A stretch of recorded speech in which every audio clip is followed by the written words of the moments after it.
La Diputación Foral de Vizcaya cumple 30 años de campañas de saneamiento ganadero y lo hace agradeciendo la labor que desempeñan los profesionales y veterinarios de la mano del sector. Su colaboración siempre es clave para nosotros, ha señalado la diputada de Agricultura Irene Pardo, quien calcula una inversión cercana a los 12 millones de euros, la destinada al conjunto de campañas en las 3 últimas décadas. Gracias a estos programas de control que garantizan la salubridad de las explotaciones, entre otros numerosos logros, actualmente el ganado de Vizcaya es indemne en un 99% a muchas enfermedades. Al igual que hemos solicitado el estatus de indemnes para la brucelosis ovina y bovina, esperamos lograr en breve el mismo nivel de libres para la tuberculosis.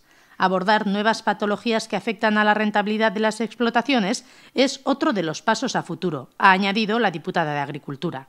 En 2012, un total de 130.000 animales y 7.000 explotaciones ganaderas han pasado la campaña sanitaria del Departamento de Agricultura de la Diputación Foral de Vizcaya.